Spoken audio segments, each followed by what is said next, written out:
인간에게 여러 가지 본성적인 욕구가 있습니다. 그 가운데 누구에게서나 빼놓을 수 없는 가장 보편적인 욕구는 영생일 것입니다. 영생이 뭔지 그 의미나 본질을 분명하게 설명할 수는 없다고 하더라도 누구나 영원히 살고 싶다는 욕망이 있습니다. 정신적으로 문제가 없고서야 자신에게 다가오는 죽음을 피하고 싶지 않은 사람이 이 세상에 어디 있겠습니까? 왜 인간에게 죽음을 피하여 영원히 살고 싶은 욕구가 있는가? 이런 질문이야 할 수 있겠지만 인간이 태어날 때부터 가지고 있는 본성적인 욕구라는 것 말고는 딱히 설명할 수 있는 방법이 없습니다. 생각해 보세요. 우리가 세상을 살다 보면 어떤 문제를 해결할 수 있는 실마리를 찾지 못해서 아주 힘든 때를 만나기도 합니다. 그런 고난과 역경을 지날 때 때때로 사람들이 차라리 나 지금 죽고 싶어 그런 이야기를 할 때가 있어요. 그러나 그렇게 말하는 진짜 의미는 죽고 싶은 것이 아니라 지금 현재 내 자신이 겪고 있는 이 힘든 문제에서 또 여러 가지 복잡한 환경에서 벗어나고 싶은 마음을 그렇게 표현하고 있을 뿐인 것입니다. 전도서 3장 11절 말씀 우리가 기억할 필요가 있습니다. 하나님이 모든 것을 지으시되 때를 따라 아름답게 하셨고 또 사람에게 영혼을 사모하는 마음을 주셨느니라. 그러나 하나님의 하시는 일의 시종을 사람으로 측량할 수 없게 하셨도다. 하나님은 영원하신 분이십니다. 그 영원하신 하나님께서 인간을 지으실 때 다른 피조물과는 달리 하나님 자신의 형상을 따라 지으셨습니다. 아담과 하와는 하나님의 말씀에 순종함으로 그 영원성을 누릴 수 있었지만 그들은 불순종했습니다. 결국 그 불순종의 죄로 인해서 그들은 죽음이라는 형벌을 받게 되었고 그 이후에 모든 인간도 죽음을 피할 수 없게 된 것입니다. 죽음은 죄의 대가인 형벌로 주어진 것입니다. 아담이 지은 죄의 대가를 왜 우리가 치러야 하는가 혹시 그런 생각 하십니까? 그러나 성경은 우리가 다 죄인인 것을 선언하고 있습니다.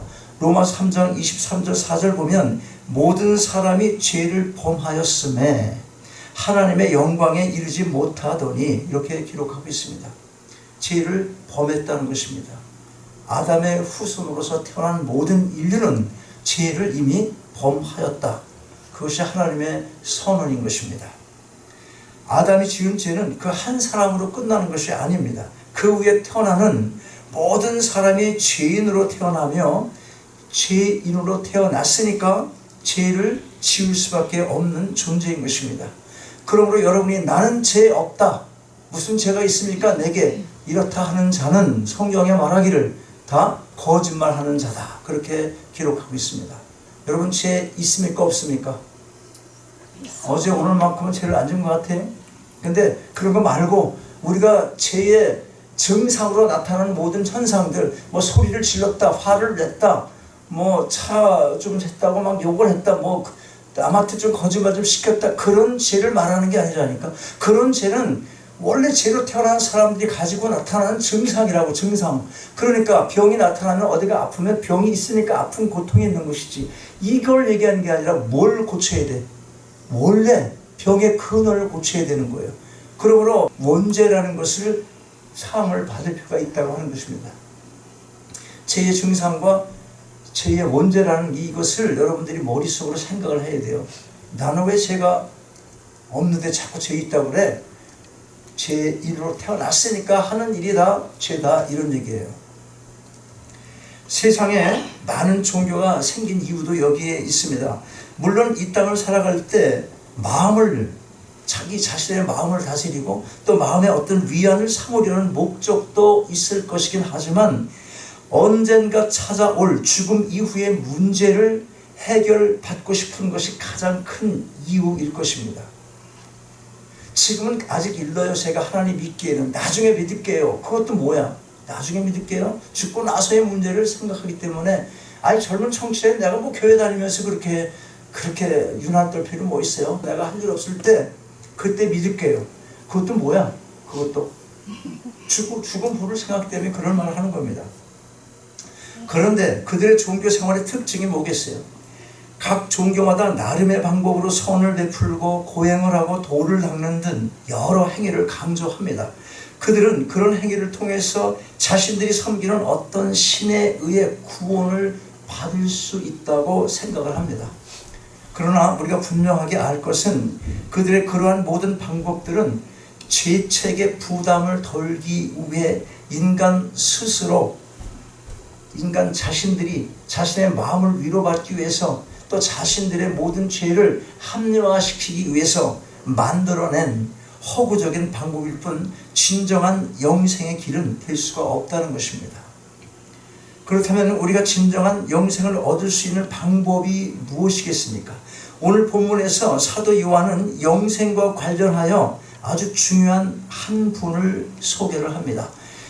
지난 주일에 살펴봤던 지지난 주지, 즉 1절부터 6절, 5절까지의 말씀에서 이 땅에 오신 예수님에 대한 소개를 개괄적으로 했지만 이제 다른 각도로 그분을 소개해주고 있는 것입니다.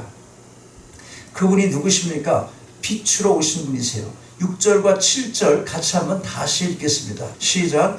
하나님께로서 보내심을 받은 사람이 났으니 이름을 요한이라. 저가 증거하러 왔으니 곧 빛에 대하여 증거하고 모든 사람으로 자기로 인하여 믿게 하려 함이라.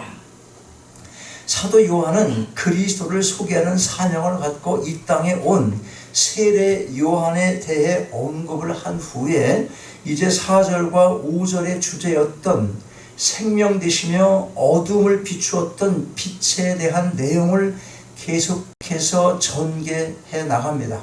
7절 말씀 보세요. 7절 말씀. 세례 요한이 보냄을 받은 이유가 뭔가요? 자신을 드러내는 것이 아니에요. 그게 아니라 빛을 증거하고 그 빛을 사람들이 믿도록 하기 위함이었습니다. 이 빛이 어떤 빛입니까? 그 빛이 그걸 9절에서 답을 줍니다. 9절 말씀이 이걸 증거하는 거예요. 읽어보세요. 시작. 참빛 곧 각 사람에게 비치는 빛이 있었나니. 여기서 말하는 참빛이 무엇입니까? 참빛이라고 하니까 빛 중에 빛인 태양빛을 말하는 것인가 보다 그렇게 생각하기 쉬운데 여기서 말하는 빛은 그런 빛이 아닙니다. 말씀으로 영원부터 존재하시는 분, 육신의 옷을 입으시고 이 땅에 오신 예수 그리스도를 가리키는 것입니다. 그분이 생명의 빛으로 세상에 오신 것입니다. 세상이라는 말은 헬라어로 코스모스라고 하는데 성경에서는 여러 가지 의미로 사용되고 있습니다. 피조물로서 우주를 가리킬 때도 있고 때로는 구원을 필요로 하는 타락한 인류를 가리킬 때도 이 코스모스란 말을 씁니다. 그런데 성경에서는 주로 하나님을 떠난 사단의 지배하에 있는 곳을 의미하는 말로 사용을 합니다. 5절에서의 어둠이라는 말과 동일한 의미를 갖습니다. 어두운 세상 속에 예수 그리스도가 생명의 빛으로 오신 것입니다. 그러면 그 빛이 누구에게 비추입니까? 누구에게 그 빛이 비추입니까? 각 사람에게 비춥니다. 무슨 말입니까? 9절에서의 각 사람에게 비치는 빛이라는 말씀은 예수님의 구원 사역의 특징과 능력에 대한 정보를 알려주고 있습니다. 여기서 각 사람이라는 말은 단수형입니다. 여럿이 아니라 각각 다른 개개인을 말하는 거예요. 즉 집단의 어떤 집단이나 단체로서가 아니라 한 사람 한 사람 독립적인 개체적 의미를 가지고 있는 것입니다. 그렇다면 각 사람에게 비치는 빛과 관련해서 우리가 알아야 할 중요한 점이 무엇이겠습니까? 자, 11절과 12절 말씀 보겠어요. 10절 말씀 한번 읽어보세요. 같이 시작. 그가 세상에 계셨으며 세상이 그를 알지 못하였고 계속 자기 땅에 오매 자기 백성이 영접지 아니하였으나 영접하는 자 곧 그 이름으로 믿는 자들에게는 아멘. 참빛으로 오신 예수 그리스도는 세상의 모든 만물을 지으신 분이십니다. 그런데 11절을 보니까 뭐라고 합니까? 자기 땅에 오매 자기 백성이 영접지 아니하였다. 자기 땅, 자기 백성이 누굽니까? 자기 땅은 이스라엘을 가리키고 자기 백성은 이스라엘 백성을 각각 의미하는 것입니다. 선택된 백성, 그 이스라엘 백성이 예수 그리스도를 메시아로 영접하지 않았다는 것입니다. 왜 그랬습니까? 왜 그랬습니까? 그들이 가지고 있는 메시아에 대한 소망이 다른 데에 있었기 때문에 그런 것입니다. 그들이 메시아를 소망하는 그 메시아 대망 사상이 간절했지만 하나님의 뜻과 다르게 메시아를 소망하고 그 올 때를 기다렸던 것이에요. 사도행전 1장 6절은 이렇게 기록을 합니다. 저희가 모였을 때에 예수께 묻자와 가로되 주께서 이스라엘 나라를 회복하심이 이때니까. 생명의 빛으로 오신 예수 그리스도가 누구인지를 그들이 깨닫지를 못했습니다. 이 땅의 것에 소망을 두고 있었던 까닭인 것입니다. 그들은 로마의 속박으로부터 벗어날 생각만 했습니다. 자, 이 사실이 뭘 의미합니까? 여러분, 성경에서의 어두움이라는 것은 낮과 대칭한 밤을 말하는 게 아니라 이 땅의 것에 대한 집착을 의미하고 있는 것입니다.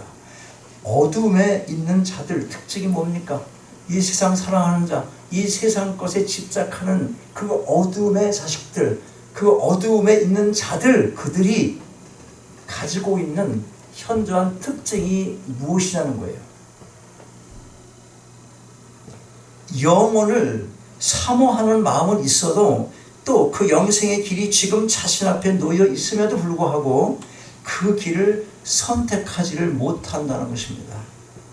왜 그렇습니까? 당장 눈앞의 것에 더 집착을 하고 그것에 관심을 두기 때문에 그런 것입니다.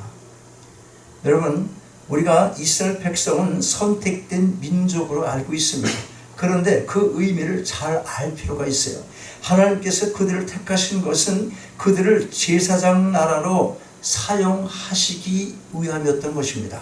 다시 말하면 그들을 통해서 이방인들에게 복음을 전하고자 하시려는 하나님의 의도가 있으셨던 것입니다. 출애굽기 19장 6절 보면 이런 말씀이 있어요. 하나님께서 모세에게 하신 말씀입니다. 너희가 내게 대하여 제사장 나라가 되며 거룩한 백성이 되리라. 너는 이 말을 이스라엘 자손에게 고할지니라. 그러나 이 백성은 제사장 나라가 되기를 거부했습니다. 무슨 말인가 하면 개인적으로는 믿는 자들이 있기는 했지만 집단적인 민족으로는 주님을 거부한 것입니다. 이사야 1장 2절 3절의 말씀이 이것을 이언하고 있어요.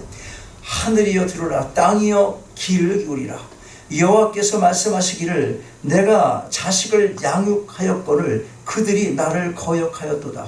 소는 그 임자를 알고 나귀는 주인의 구유를 알건만은 이스라엘은 알지 못하고 나의 백성은 깨닫지 못하는도다. 오늘 본문이 시작된 6절 바로 전 5절을 보면 바로 이 깨닫지 못하는 것을 지적을 하고 있어요. 깨닫지 못한 것을 지적을 하는 것입니다. 빛이 어둠에 빛이 돼. 그러면 어둠이 누구라는 거예요? 이스라엘 백성이라는 거잖아. 빛이 어둠에 빛이 돼. 어둠이 깨닫지 못하더라. 어둠이 빛을 깨달아야지 이게 밝아질 확률이 있는데 도대체 어둠이 빛을 깨닫지를 못해. 그래서 어떻게 되었습니까? 성경 공부 시간에 자주 언급했지만 신약시대에 있어서의 이스라엘은 지금의 이스라엘 땅이나 지금 저 이스라엘 땅이나 이스라엘 민족을 의미하는 것이 아닌 것입니다. 누가 이스라엘입니까? 누가? 신약 이후로. 지금 성경의 신약 이후에서 나오는 이스라엘은 저 땅이 아니라니까?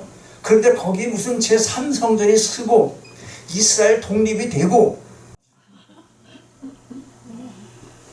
자, 무슨 얘기했어요? 지금 이스라엘이, 저 이스라엘이 신약 이후에 성경에서 나오는 이스라엘이 아니라는 거예요.